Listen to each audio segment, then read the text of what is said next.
If we ignore what's happening, we're not in transcendence, we're in denial. This is not a time to minimize the severity of the problem. So, Daniel, I thought if you'd like, I would like, to me, something you wrote in one of your articles, and you can figure out which one it is. This would be your Substack piece. To me, it's a really great encapsulation. So, I was thinking maybe I'd read your own Sure. words as a sort of jump off point. America's decline is not solely Trump's doing. Rather, this is the inevitable consequences of decades of Western economic and military dominance built on short-term exploitation, corruption, and global predation. Trump's role is to mask this systemic unraveling with populist rhetoric while enabling the true power holders, the transnational financial and corporate elite, or what Bolsen calls the anational owners and controllers of global financial capital, to consolidate their wealth, power, and control as America is hollowed out and broken.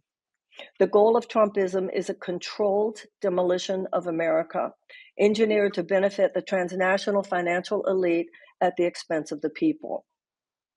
The American public remains mostly ignorant that their local oligarchic elite has detached from any genuine national interest. This elite is now transnational and global, driven solely by profit, with no loyalty to American prosperity or stability. Trump, Musk, far from being American saviors, are the appointed frontmen for the transnational oligarch mafia takeover.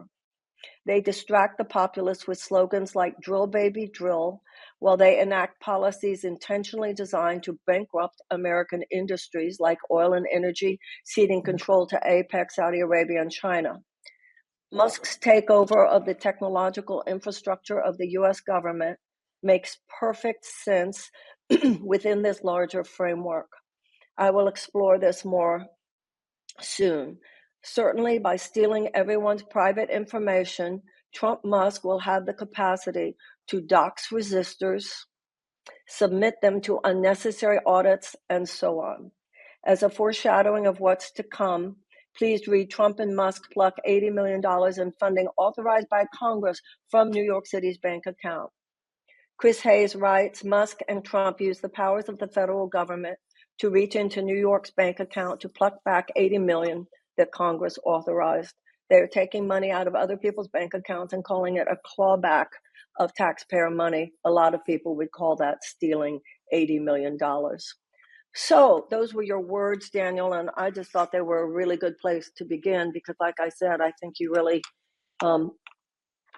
encapsulated. I also think, and then I'm going to just throw this over to you, I think we're in the middle of a time, and I want everybody listening to really take heart in this. There is so much good conversation going on right now. There is an activation. There are so many good articles being written, so much content being created.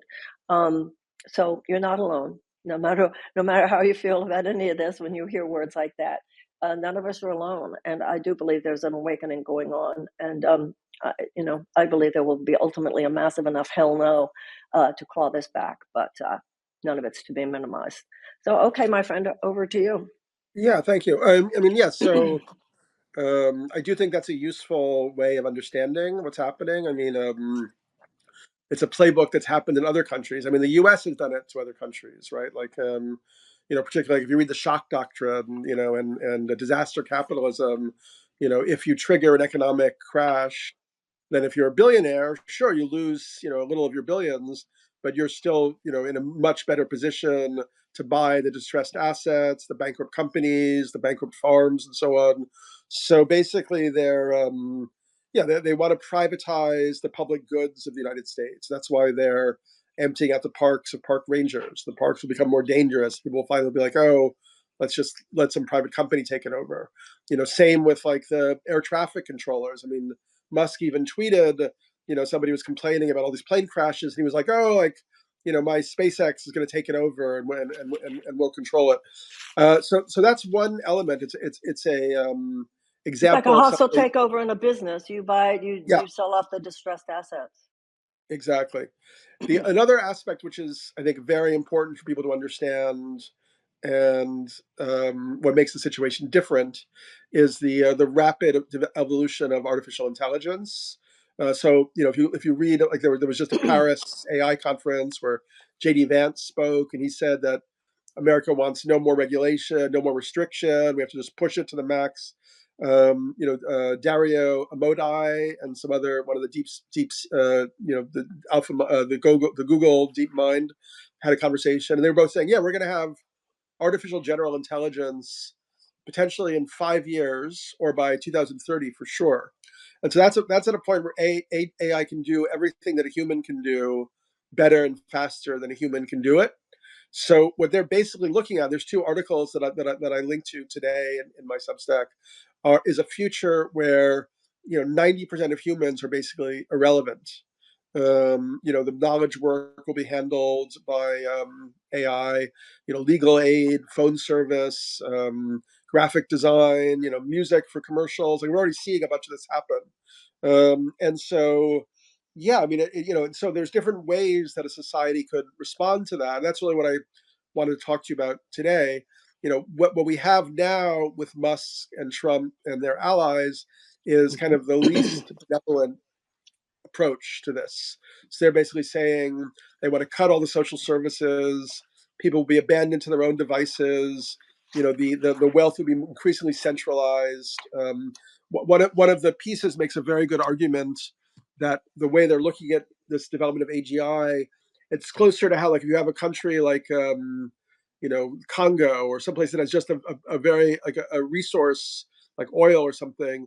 Often the people in that country are ruined because the government doesn't need to take care of them or look after them, so it just kind of abandons them as long as they have military guards around the oil bill, oil or whatever. So similarly, with AGI, that becomes the generative force for whatever the system is. I mean, with some weird caveats, because up until now, you've wanted a middle class consumer base to buy the products. So it's a different situation. I think also, if we look at Greenland and Canada, and why Musk is kind of like proposing, Trump and Musk are proposing taking those over, that also has to do with the strategy, both around AI and around climate change and global warming, which they're not admitting to be the reality, but in fact they know very well that that's going to keep going off the charts. That's a place where you have the resources for the artificial superintelligence, but also whatever portion of the population they want to save can be resettled in the northern latitudes as the south becomes less habitable. So those are some of the forces at play, and I guess what I really want to share, and maybe, and I could see you maybe really taking this on in a way, would be that this could be a movement could constellate around how we deal with artificial intelligence, and whether those benefits just go to the few in the top, or whether they're distributed more fairly as sort of social equity to society as a whole. Sam Altman, for instance, tried a UBI program, I think in Texas, and it was very successful, just giving people $1,000 a month, and found that people use them for basic necessities and were able to get better jobs and live better and so on. So it doesn't take much. Maybe it's even 500 a month. It doesn't take much to really help people a lot. But what they're looking at now is really the most cruel and barbaric. We're seeing the Nazi signaling and so on. So that's where I really do feel, I don't want to keep. You want to pick it up a little bit? Because I have something else I could say, or I can Yeah, get back to yeah. pick it up. Yeah. Well, I think, first of all, I wish I disagreed with you. I don't disagree with you. I'm in alignment with the way you're seeing things, and you're having a conversation that is more and more prevalent. This is a techno-authoritarian takeover of the U.S. government. In the Course in Miracles, it says, look at the crucifixion, but do not dwell on it. So how do we find a place within ourselves where we look at what's happening, we refuse to be in denial, but number one, we don't dwell on it so much that we actually end up expanding the horror, because it's where all our thinking is going. And also, how do we then avoid spiraling down emotionally ourselves to a point of paralysis where we're certainly of no good to anyone? So now we move into what they say in AA, get into the solution. So let's talk about the solution. To me, that's a larger story as well. How did we end up in a place in America where we were so vulnerable to this to begin with. Now, some people seem to think I'm a little naive going back to the Declaration of Independence. I don't think I'm naive at all after what I've been through. The Declaration of Independence was a spiritual as well as political statement. And when it says we find these truths to be self-evident, the first one is all men are created equal. The idea of the equality of people. This is a radical moral as well as political statement. It was radical in 1776 and it was radical today. To actually provide for freedom and justice for all is not necessarily the most efficient way to go. This is the government of the United States is not supposed to be a business that puts efficiency first. What our bottom line is supposed to be is a more perfect union in which as many people as possible have the capacity to thrive. That's the ideal. That's the core principle. All of the great social justice movements in the United States, from abolition to women's suffrage, to the establishment of labor, to desegregation, have been forces of commitment to justice, pushing back against profoundly empowered forces of injustice. And if you look over time, ultimately, those forces of justice prevailed. We are simply reiterating the same struggle that was with us at the beginning. On one side, people who get it, who embrace it, who are ablaze with the very idea that everybody should have a chance, versus those who, for their own ideological and or financial purposes, find that inconvenient. And that's what's happening here. These tech billionaires find democracy inconvenient to their purposes. It slows things down. It gets in the way.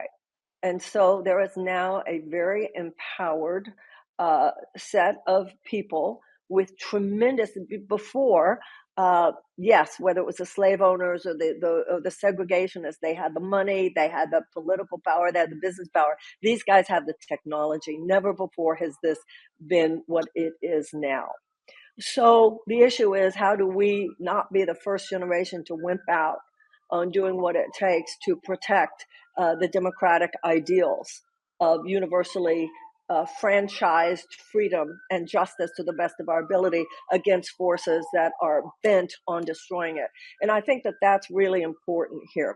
We need to get out of any naivete. We need to get out of any delusion. We need to get out of any space where we are minimizing what is going on here.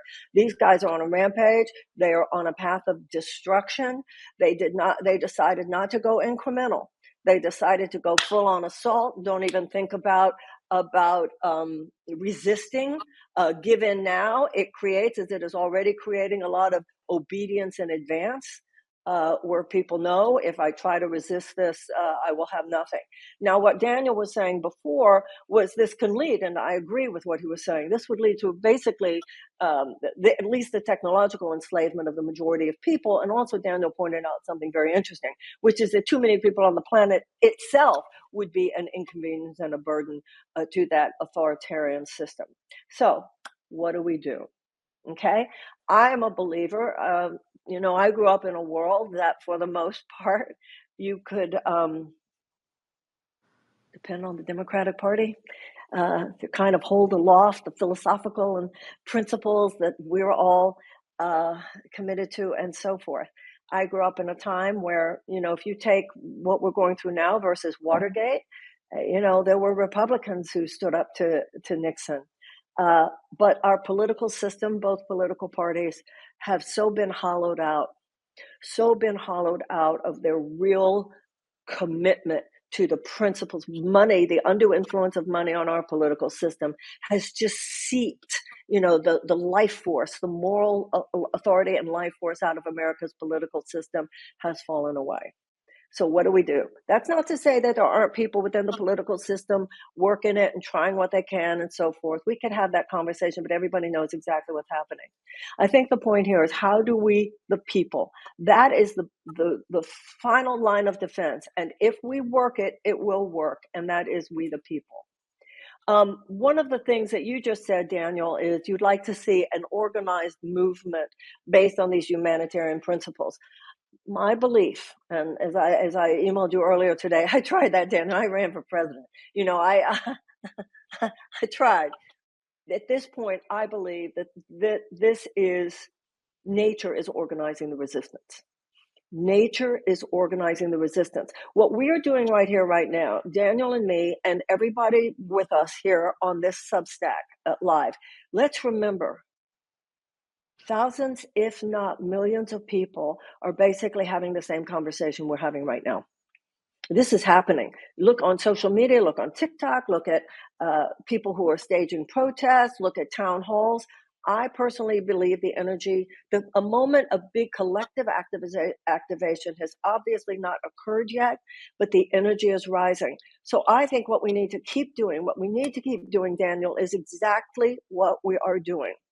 Now, when Gandhi was asked, who is the leader of the Indian independence movement? No, it's not time to kill anybody. Whoever wrote that, no, it is not time to kill anyone. The only way any of this succeeds, the only way any of this is aligned with nature is through harmlessness and nonviolence. But that doesn't mean you don't say no. That doesn't mean you don't have standards. That doesn't mean you don't push back. But there must be love in our hearts. It is our love for democracy, not our hatred of individuals. That's what I liked about what Daniel wrote.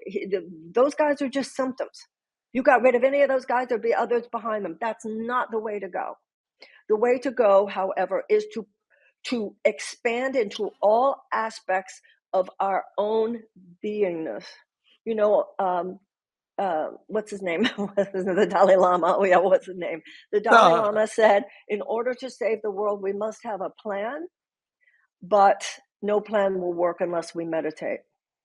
In meditation and prayer are like when your computer's not working or any electronic equipment, and somebody says, turn it off for a second. Reset. Go into a reset within yourself, whatever your practice is.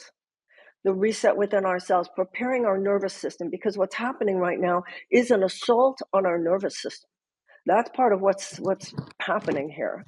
And so I believe, Daniel, that as we all align ourselves, it's all the religious stuff, it's Buddha, right speech, right action, right thought, whatever our practice is, whether it's religious, spiritual, secular, whatever, but finding that place within us where we are aligned with our dedication to the good, the true, whatever our perception of it is. We've got to come out of our silos. That doesn't mean you're going to agree with everybody politically. It's all Americans who wish to see America retain a constitutional system, that we remain a country of laws, that we remain a country with 3 co-equal branches of government, where we remain a country where the health, well-being, and safety of people and planet comes before short-term profit for any corporate behemoth, and certainly not these tech bro authoritarians who have actually proclaimed that as Russ Vought, who is our head of EMB, has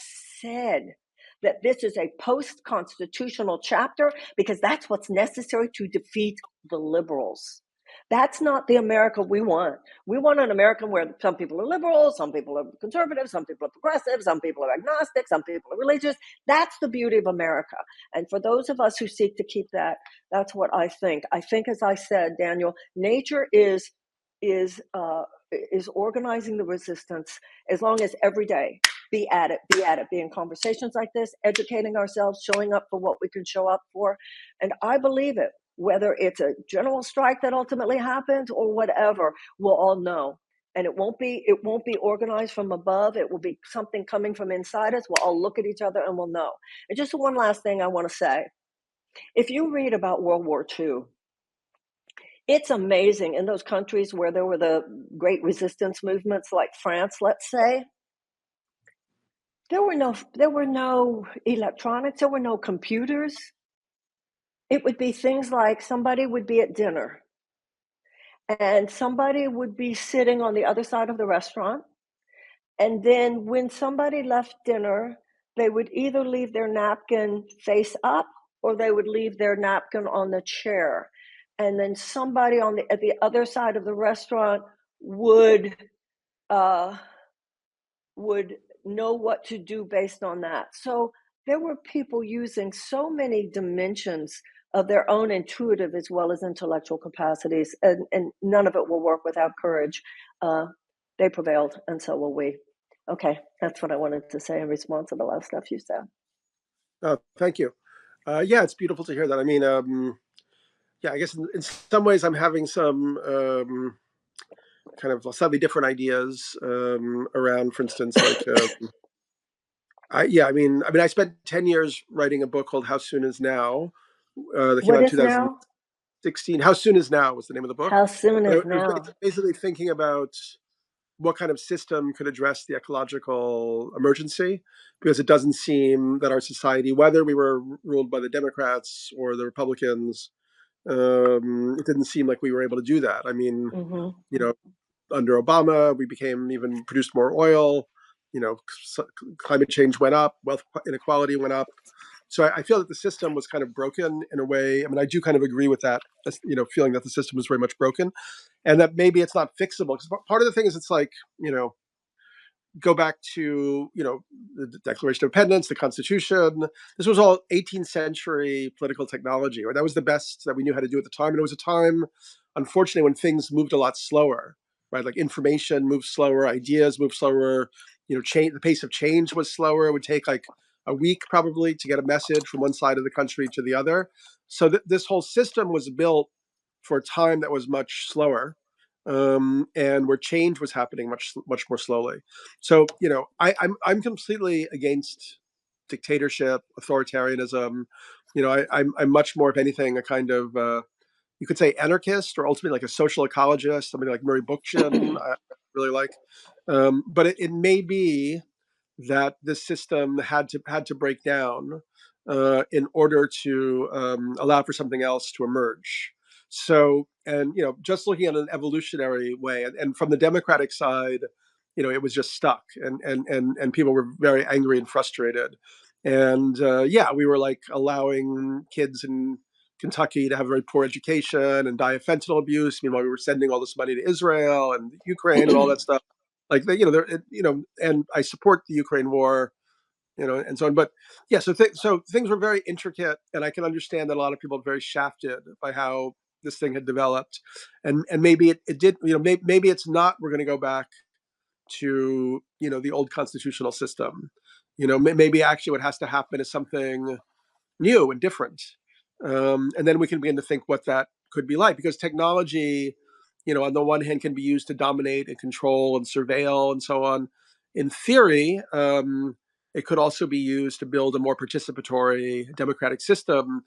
And a lot of the work that's going to disappear because of artificial intelligence, yeah, it's like 10% of the economy of the Philippines or something is like phone service people, like which is great, but that kind of, wasn't a great job anyway. Who wants to spend 10 hours a day doing phone service? If a computer can do that better, okay. If a computer can, even like drive a delivery truck or something, I mean, okay. So, but the question is, what kind of society do we have from there? That's where I think we really need to start thinking ahead, rather than being stuck on like even trying to preserve, I mean, we want to go back to a rule of law, which at the moment we're in a kind of lawless interregnum, which is very dangerous, I would say. And we're in a very dangerous situation because, as we know, absolute power corrupts absolutely. And now that we have these people at the top of the pyramid who have attained this kind of absolute power, we can see that they're almost like losing their minds. Like they just, they're and anyway, there's a lot we can discuss there and unpack about what happens to people in those types of positions. But the point, I think, is like what's necessary now for people like you and I, to help as leaders, is to articulate, where can society go from here? When we look Okay. at what's happening with artificial intelligence, and that it may not really be that we go back to that form of government, which really Okay. wasn't working anymore anyway. But Okay. we could have something where it's more like a Yeah. participatory, from local communities to bioregions, Yeah. to a Yeah. planetary framework. And, and Okay. therefore, America as the engine of innovation for the planet, could innovate in this way also. At the moment, it looks very, very difficult, but we have to hold out that possibility. Partly because I'm a student of religion and philosophy, I find it ridiculous the way our generation thinks that anything 200 years old is too old to listen to. 250 years ago was about 5 minutes. And the idea that we shouldn't listen to anything 250 years ago, some of the greatest ideals were promulgated by people who were speaking thousands of years ago. Whether it was Buddha, you don't sound the Buddha and say, he was so long ago, he doesn't have anything to say to us. Or whether it's Jesus, or whether it's any of the great Upanishads or anything like that. So this generation, I think every generation is arrogant, but ours is off the charts. Anybody who is brought to the world to the state of disrepair that we have has no right to say we know better than anybody. So I think if you actually read the Constitution of the United States, if you actually read it, Daniel, nothing in the Constitution would in any way reject any of the newer ideas that you have. The founders of this country were not trying to come up out of the grave every generation and tell us what to do. They were giving us certain principles. And nothing that you are suggesting can be held together without those particular principles. So I really have a problem when people say, let's just, we're never going back to what that was. We are not in a position to let go the things which could be the very guiding principles. If you look at the Civil War, if you look at women's and the abolition of slavery, if you look at the women's suffrage movement, if you look at organized labor, if you look at the desegregation of the American South, the reason they were even possible was because of people's dedication to the principles in the Declaration of Independence and the Constitution. So I think I think we need to do is like have some book studies in actually what the Constitution says before we so easily poo-poo it. Because I just think that was a genius cluster, unlike others. Yes. Yeah, no, I'm certainly not poo-pooing it. It got us to where we are.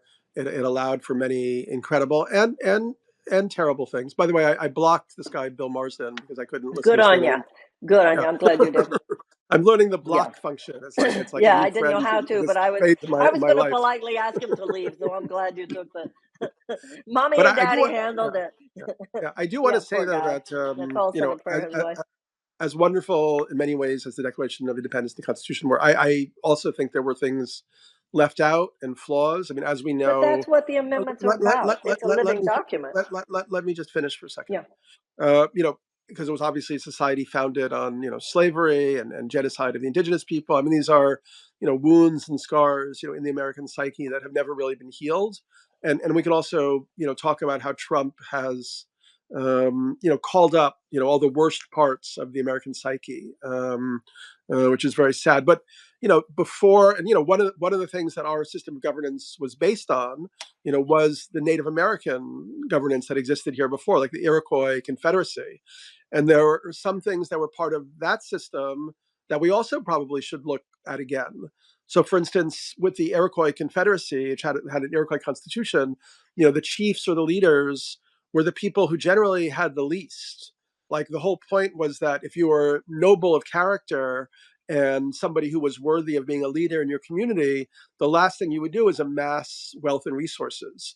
You would distribute what came to you fairly so that everybody, had their share. And similarly in that society, property was passed down through the female line, through the matriarchal line. So there were things that were part of their system design, that we might want to look at, or we could even go further. But that's a start. Okay. Well, first of all, I think the left, I certainly am on the political left, but the political left has some ideas about the Constitution and some lies that are promulgated. No, it was not based on genocide of Native Americans. That had not even started yet. 41 of the 56 signers of the Declaration were slave owners. So that struggle was definitely baked into the cake. It was always there from the very beginning, and it is reiterated sometimes more dramatically, sometimes less dramatically, in every generation, including ours. But it is actually the tenets of the Constitution which have also provided for the amendments and for the further franchise. So I'm just saying, I think it takes a much deeper look at what it actually says before some of the narratives that have been promulgated about it should guide our thinking. Obviously, there was nothing in the Constitution that says don't look further into the Iroquois. There's nothing in the Constitution that says don't look further into, matriarchal lineage. There's nothing in there saying not to do that. It's just setting the idea of rule by laws, the idea of three co-equal branches, the idea of checks and balances, and the idea that we will, to the best of our ability, protect all people through equal justice applied. That's all. And I think right now, the most important thing is not even thinking in terms of what are we going to have after this, but what are we going to do to interrupt the rather horrific takeover, authoritarian takeover that is taking place now. So, guys, I want to throw out one thing, and that is, I think about this as if each and every one of us. So first of all, let's go back to a kind of metaphysical principle here. Think of the universe as a kind of GPS. So if you take a wrong turn, the GPS will automatically recalibrate your way and give you another route. We are taking a really wrong turn. And one of the things that Daniel and I definitely agree about is we've been taking wrong turns for way too long, to the point where it's a massive wrong turn, right? But the recalibration is occurring as we speak. That's the way nature operates. That's what an immune system is. Remember, let's look at something like AIDS. Someone dies of pneumonia. Well, the problem wasn't the pneumonia. The problem was that they didn't have a working immune system. So the reason that this could even have happened is because as citizens, we had allowed ourselves to be turned into observers. We had allowed ourselves to be turned into spectators. We had farmed out our own best thinking. We'd forgotten who this country belongs to. Now each and every one of us needs to see ourselves as an immune cell. Okay, just like in the regular workings of the body, every cell is filled with natural intelligence. You be an artist, you be a scientist, you own a business, you go get married and have children, whatever it is, just like you go to the bones, you go to the pancreas, you go to the blood. Right now, all of us as immune cells. So first of all, you just take that in. It's not a moment to know, I know we're Westerners, so we're all going to, what do I do? What do I do? The first question right now is, who do I be? And it's you be available, be receptive, be educated, be open, and be loving. And from that, no matter who you are, no matter what you do, no matter what state, it's obviously it's call your congresspeople, call your senators, be active in your state house, be active on local measures, because all of this takeover is happening on every level. Be clear about what's happening in your state. Show up at the city council meeting. Show up at the protest at your state house. Show up at whatever the activity is, and you go with your dharma. Where your passion is, your dharma is a clue as to your assignment. If you have a thing about the environment, look what they're doing with Drill Baby Drill. If you have a thing about the parklands, if you have a thing, whatever yours is. So this, when you say, even like Daniel said a couple of minutes ago, those of us who are leaders, you have to, the zeitgeist of this moment is that we're all leaders. The zeitgeist of this moment is, it's not an age of soloists. You know, I'm old enough to remember when there were soloists, the Kennedys and Dr. King, they just shoot the soloists.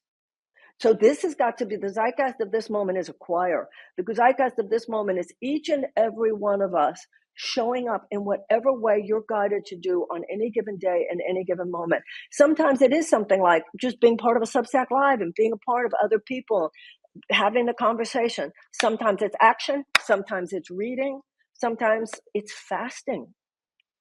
They're all, whatever your world is by which you interrupt. That's what this is about right now. And that's how I see it, Daniel, that all of us need to play our part and need to recognize nobody's part is any more or less important than anybody else's. Yeah, for sure. I mean, I can't, I completely agree with that. I mean, I am a little bit concerned that I feel, there needs to be a bit more, like, say, organization or orchestration. And, once again, I feel that, as you know from your own experience, that the Democratic Party has really failed us. And, I don't Very know if it's like much so. the cocooning and like institutional kind of like cotton wool or something. They just, Mhm. they don't seem to really be able to grasp that this is like a different thing that's happened now. So I'm kind of concerned about where, yeah, we're going to, because and my intuition, but I've had this intuition for many years, is that if an actual movement of change is going to come. And there are many reasons why it's hard to imagine that happening in the U.S. right now. People have been very brainwashed. Young people have been kind of disempowered by social media, by antidepressants, by even in a way the negative aspects of some of the progressive culture, which the right have weaponized by calling it woke. But there was a way that people have really been kind of given the sense that their identity as victims is their core part of their identity. And that's not a very easy place to be courageous from, and push back against this thing.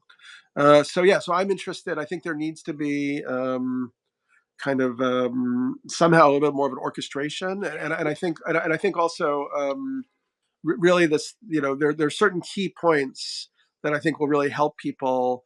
And one thing that's good about the AI takeover, I mean, it's terrible in a lot of ways, but what's good about it is that it's actually not only impacting laboring people, in fact, it's impacting more like well-resourced people too. Like I just had a friend here today, a lot of friends in the media and lawyers, and a lot of people who have a lot of education, Harvard educated, whatever, Ivy League schools, whatever, they're also being impacted or laid off or having their future careers threatened. So in a way, that's good. If we were going to say like we need like a new kind of, I don't know, quote unquote revolutionary, like a change aging, change agent like subject, be that kind of knowledge workers and the cognitive workers could find a new kind of coalition with the laborers, and the American workers, and this is also what I wrote about in that piece about the precariat, could also, if they can get out of this racism and demonization of minorities and other sexes and so on, could also find much more common cause with the workers in the third world, who they're actually exactly horizontal with. Like they're, people here who don't have health care, who are living paycheck to paycheck for a horrible minimum wage. They're not doing any better than people in, Peru or Mexico at this point, or Africa. Like there could be a really like a more of like a movement of global solidarity among the workers of the world, like Yeah, knowledge workers yeah, and laborers and farm workers. yeah. Well, first of all, let's go back to that image of the choir. That doesn't mean that sometimes people don't take a solo. There will be leaders rising up. There will be leaders rising up, but when we rise up, that somebody has the notion, you know what, I'm going to do this, and that gathers certain people. But enough of us have seen it is because of the ethical breakdown in this society that most political coalitions in America today are based on alliance, not real deep communion and collaboration. And those alliances, even thieves have alliances. And that is as true on the left as it is on the right. So I think as we all seek to sort of purify our own hearts, dwell in the space of what can I do, there will be people who stand up, leaders of all ages within all of those groups. It can't be saying, well, I don't like this group, they're not this, and the left is just as bad as the right on that. I don't like them. That stuff's just not the level on which the answer arises, from which it arises. But it will be people, as we all sit, the people will rise up. There will be points of collective activation. But look at something like the Occupy movement. I mean, it was just brilliant. People got it. People got it. And I think that there is right now, we're pregnant with it. You have to be pregnant. You're pregnant with a book before you write it. You're pregnant with a child before the child is born. And I think we're all pregnant right now. I think right now we're processing, we're learning, we're listening, we're taking this in. And if we hold it in a sacred space, Gandhi said politics should be sacred. He didn't mean doctrine and dogma. He meant the place of consciousness that we hold it in. Like, look at some of the people who are writing here. There's some great ideas. People having great ideas. And by the way, I'm happy to continue this conversation or deepen it on like my Substack notes. If you want to expand on what you're saying here, and we can kind of open it up, and then maybe make that the subject of another Facebook Live. I mean, yeah, I think. I love everything that you're saying, Marianne. I do have to say that I have, there are times when societies become long-term totalitarian societies. And so I'm feeling, it's nice to think of it's all going to happen and it's nature expressing No, itself. it won't happen unless we make it happen. I mean, Right. I agree with you. But it's a little bit at the moment. It's like, and I love. I think Alexa is posting all these great groups, and there's Indivisible and General Strike and so on. And yeah, maybe that'll be enough there. But I mean, I guess my concern is unless we somehow begin to move more into accelerated urgent action. It's going to be very much of a locked up situation soon because of the U.S. military power, surveillance. I mean, Larry Ellison, who's one of Trump's allies and Musk's mentor, has said that he wants to build a AI-based digital surveillance system for the United States that'll, quote, keep everybody on their best behavior, unquote. So very much like the Chinese social credit system. And Trump, has pledged $500 billion to Ellison and to Sam Altman to build the system. Ironically, because a lot of the MAGA people were very anti-vax and anti-mRNA vax, and we don't want to be experimented on with this weird technology. Ellison has also said, as part of the Stargate thing, he wants to develop all kinds of mRNA vaccines and inject people with them. One of the ironic. So another thing I think is a very crucial thing to once we've reach coherence on what's actually going on and maybe what needs to be done, then we can ask about like communication strategies, like, is there a way to talk to the MAGA base, for instance, which is quite a large number of people, in a way that begins to shift them, out of the sort of trance or the hypnotism that they've been subjected to. And so, for instance, the fight over the H-1B visas was very interesting and instructive because suddenly it was clear that these tech bros that have, paid for Trump, are actually not America first at all.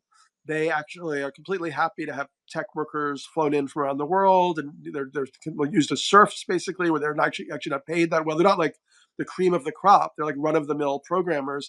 And so when Elon Musk, for instance, took over Twitter, he fired, all of the, American workers, but he kept all the H-1B visa holders because they have to do everything that he says, no matter how immoral or corrupt, because otherwise they just get deported if they try to leave. Once again, I mean, I think that Yanis Varoufakis, I don't know if I pronounced his name right. Do you know that guy? I'd love to meet that guy. But his whole idea of techno-feudalism, he was the former Greek foreign minister. Boy, okay, you don't want me to talk anymore, Mary. All right, well, I'll pass it back to Marianne then. Sorry about that. No, you're not talking too much. I think both of us have a lot to say, and I think that's the value of the conversation.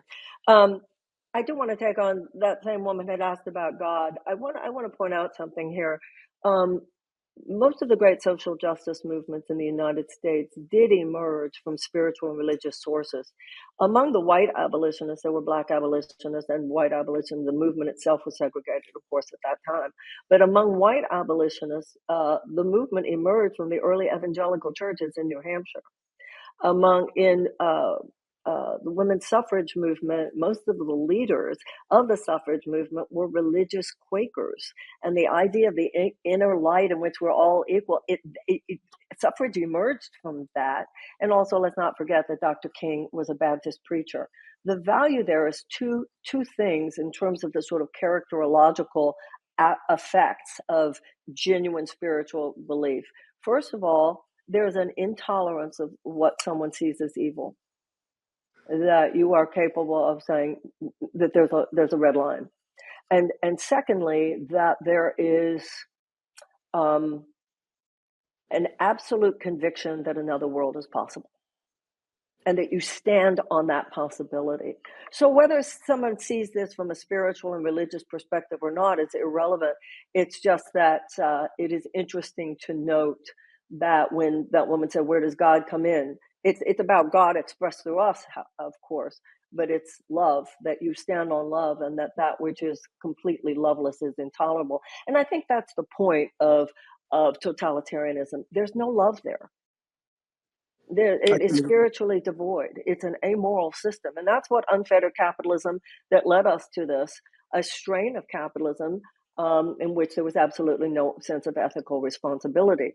You know, Adam Smith, who was the main architect of modern free market capitalism, said it cannot exist outside an ethical context. But what has happened is a paradigm. We've become, in religious terms, a nation of idolaters. We allowed short-term corporate profit for these huge corporate entities to come before humanitarian and democratic values. And this is where we are now. So I don't think, Daniel, you and I don't have a disagreement that there are particular organized activities that will be necessary. And we're not in a disagreement about the urgency. But there's not a disagreement, but I just know in my life, having been part of some huge and successful movements, at the time, the beginnings were, the urgency was in the sense of like the line, the urgency of now. The urgency was not so much, I got to go do something, as I am very clear and I'm calm within it. And what is urgent is that I be my best right now. You know, I once heard Werner Erhard, who was the founder of EST. Many of you are like too young to remember what all that was about, but it was definitely profoundly changed the society. And he talked about how he developed a hobby, and that was being a race car driver. And he went to some convention with the best race car drivers in the world. And he found himself, I don't know, it was later in the evening, and they were all in the bar just hanging out together. And he found himself with them. And Daniel, he was saying, oh my God, I'm going to get to be around these guys who are at these unbelievable speed. And he was just so amazed, like what it must be for them. He said, what I realized listening to them is that for them at those high speeds, they were just kind of hanging out in their living room. So there's a level of the highest level of urgency. If you're really urgent about this moment, you're not in a frazzled, oh my God, we got to do something space. You're in a very calm, intentional, what am I doing this moment space. So it's paradoxical. The best way to respond to the urgency of this moment is to be so clear that your mind can hear the whispers of your own soul saying, do this, and then do this, and do this, do this. I think that is how we respond to the urgency of now in this moment. No, beautiful. I really like it. I have a question for you. You know, one thing that among many things that are so bizarre right now, but how the Christian nationalist movement has completely twisted around this whole idea of Christianity, and basically it seems like it's a complete opposite of everything that's written in the Gospels. I mean, how did that happen, Marianne? What can we do about that? Is that a leverage point? Could you bring that up to I'll tell you what's particularly ironic about that. At a time when they're going in and cutting out everything, they are building this department of faith with Paula White. And you're right, it is absolutely about the effort of Christian nationalism. And I think everybody needs to understand what Christian nationalism is. Christian nationalism is the belief that all the major institutions of the United States must be led by Christians. Now, our First Amendment, religious freedom, is absolutely one of the first principles of the United States, that you are free to worship however you wish and whether you wish. This country was founded in large part on the rejection of the old world where people had to pray a certain way or they'd be killed or they'd be exiled. This is very big, a big, big deal. Look at what's happened already with the president having taken over the Kennedy Center, and you might see that he has already canceled the performance that was going to be the Gay Men's Choir and the Washington Symphony. So the whole idea of Christian nationalism is that if you are not the religion that we want of Christianity, but also that there's this unholy alliance. So it's two sort of demonic forces. Not only Christian nationalism, it's tied in with white supremacy. That if you are what we think, because remember, guys, what many of us see as the richness of America is the multicultural, the multi-ethnic, the multi-religious, the multi-sexual, the multi-whatever. To many of us, that's the glory of America. There are people in this country for whom that I just described is an annihilation of their own sense of selfhood. And they believe that their sense of selfhood, whether it's just that it's white, just that it's Christian, just that it's whatever, would be everything else. Their contract is gotten rid of. And I had an experience of that kind of control when I ran for president, and there were some highly placed people who just decided, nope. What it means is that legacy media doesn't have you on. What it means is that people won't do business with you. What it means is that people won't get your contract. That is what a totalitarian American society based on white supremacy and Christian nationalism would be. It's not that they would make, for instance, being Jewish illegal, or being Muslim, or being whatever. It's just that you would know, don't even think about it. You're not getting the grant, you're not getting the loan, you're not getting the job. You will not be able to arise to positions of power. And that is why what's happening now is so dangerous. It is not just a political takeover, it is a cultural takeover.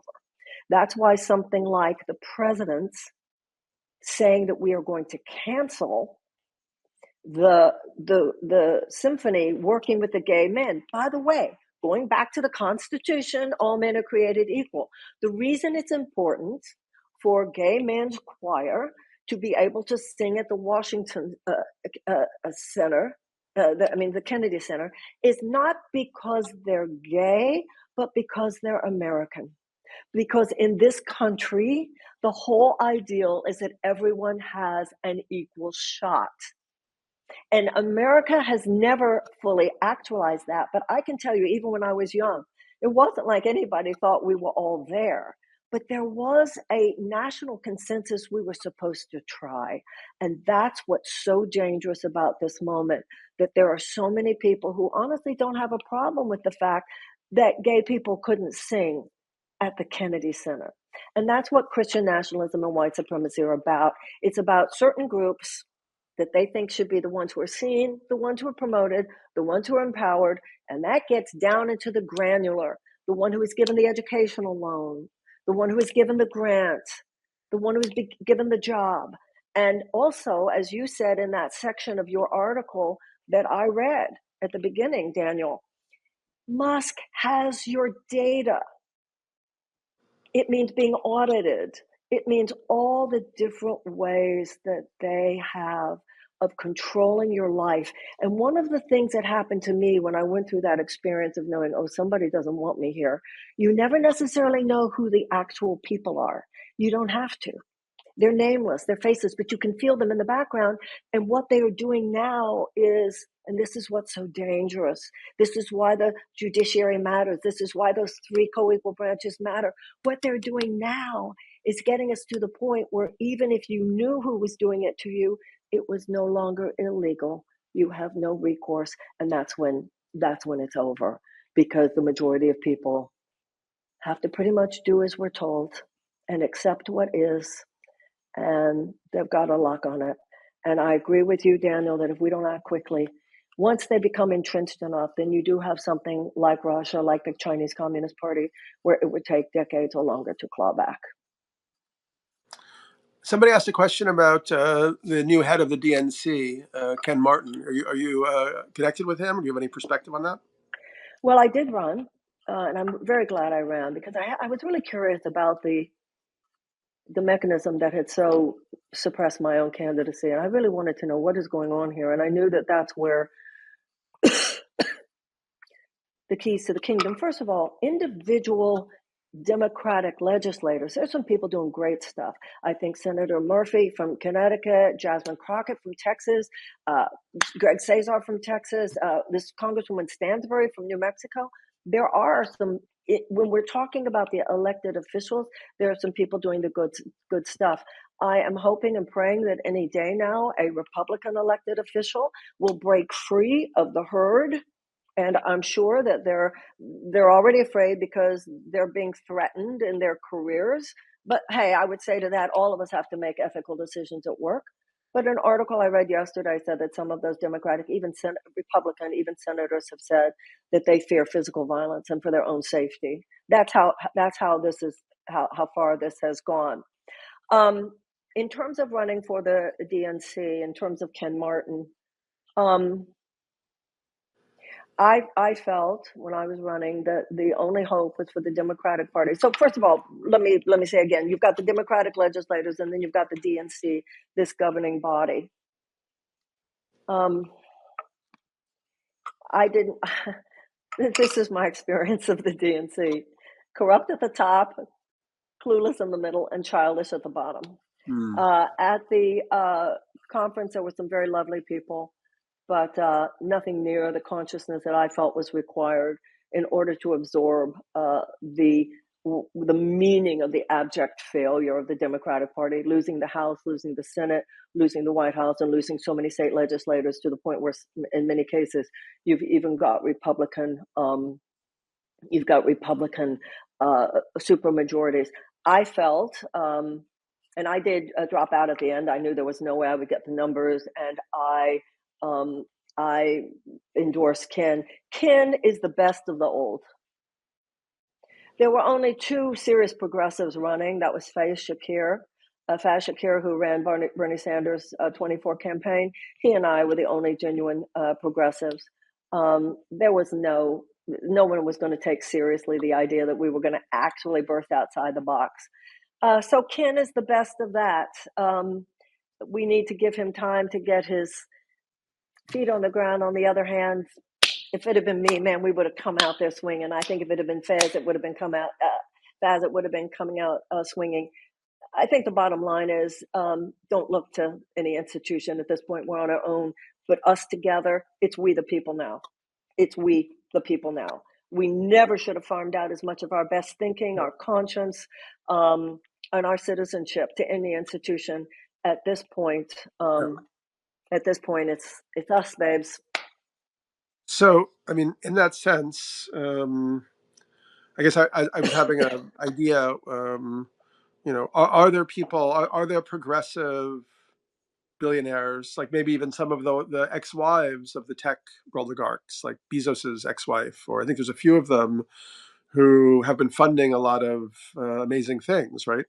But they're Well, but funding, can you look at someone like McKinsey? McKinsey yeah, Bezos is exactly, but they are funding, from what I understand, they tend to be funding charitable causes, and no amount of private charity can can compensate for a basic lack of social justice.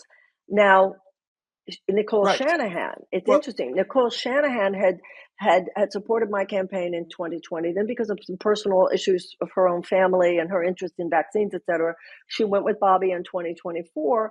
And so that is definitely an example. She had been married to one of the biggest billionaires and so forth.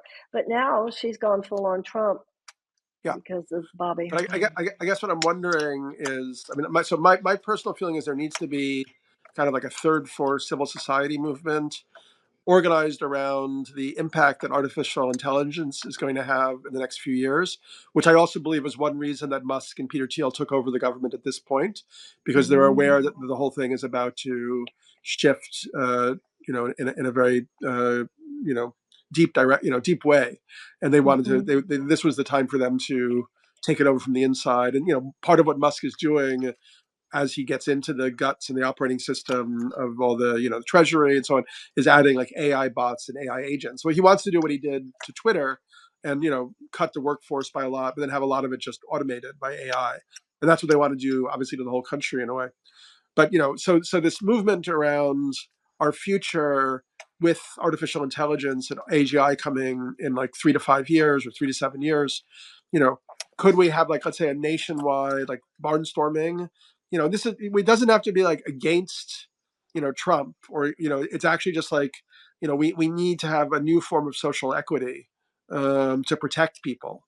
Because what they're doing right now is more of like, oh, we're just going to cut all the social services, we'll privatize everything, and yeah, is there maybe a possibility going across the country, going to the people, bringing red and blue together. Like, I interviewed Laura Loomer recently, who's a big MAGA influencer. I want to introduce you to her because on some of these No, I issues, met her. She came to one of my events in New Hampshire.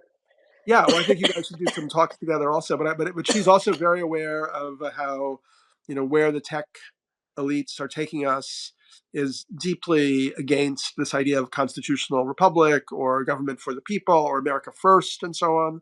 So, I want to just really plant that idea in your mind that maybe that is a different way forward rather than trying to keep, bashing one's head against this sort of corrupt and stuck kind of democratic apparatus at a time when it's really quite likely we're not ever, we're not in this constellation going to have fair elections because Yeah, they're getting rid of the post office, they're getting rid of the voting machine oversight.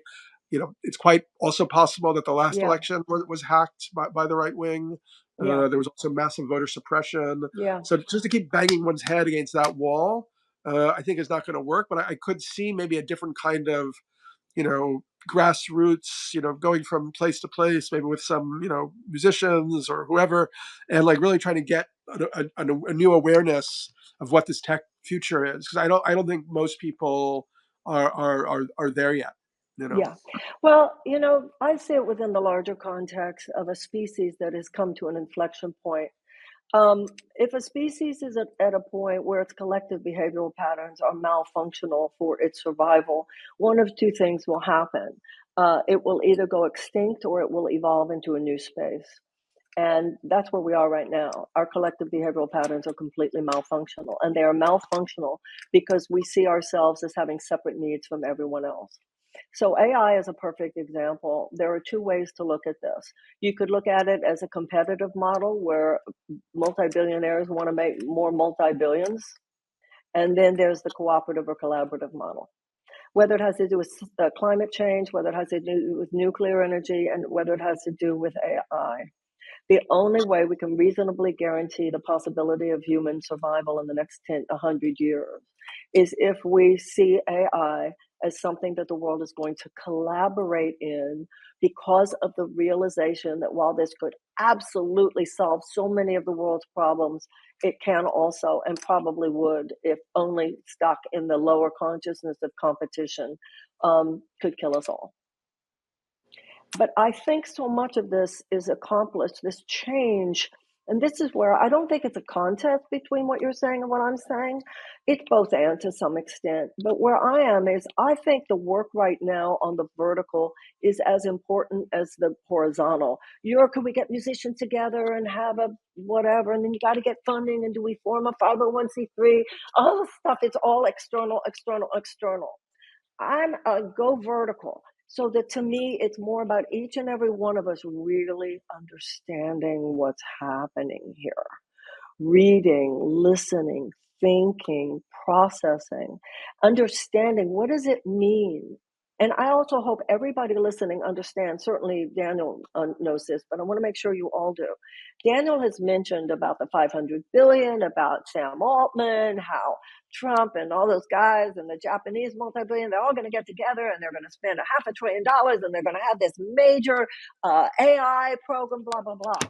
Well, China has already, a startup in China has created something called DeepSeek for 5.5 million. So,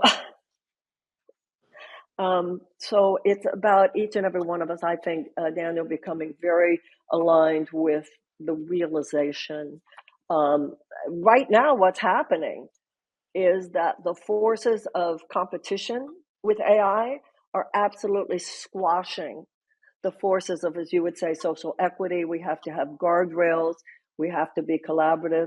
And I have to tell you something, everybody should be aware right now, the United States is not the biggest grown up in the room. Right now, the United States and all these techno bros and what they're doing, and with Trump, we are the reckless, destructive, irreverent, irresponsible children. And that's why we, the people, need to grab the wheel and put this car back on the road of righteousness. Cool. Well, maybe we've been talking for an hour and change. Maybe that's a good spot to leave it. But I feel this is productive. I'd love to do this again with you next week or something. I mean, we had Absolutely, everybody. almost 1,000 people popping in. And yeah, I mean, for those who don't know my work, my Substack is Daniel Pinchbeck. That's substack.com. On the spiritual and esoteric side, I'm starting a course about Rudolf Steiner that starts tomorrow, that'll last for a month. You can learn about it at liminal.news. I would really, I mean, I've sort of put out what I think needs to be done here, in terms of like trying to sort of, yeah, organize, while remaining vertically centered and so on, around this AI threat, because I think that's something that could unite the red and the blue. It's for, it's both for the laborers and the knowledge workers and the farmers. Everybody needs to get together on this. And if people want to leave some thoughts around that or any of the issues raised on my notes, I'll try to answer them. And loved all the comments too, except for that one guy that we had to get rid of. And yeah, thank you so much, Marianne, for making the time to share this place with me. Thank Virtual you place. so much, Daniel. Thank you. And thank you also to all of you. And my Substack is mariannewilliamson.substack.com. I too am interested in all of this conversation with Daniel, with you. And also don't forget, there are a lot of people doing really good work out there. Just make sure you're one of them. And much love to everybody. Bye, Marianne. Speak to you soon. Bless Thank us you again. all. Bless the world. God bless you, honey. 999 folks. Bye-bye. Great.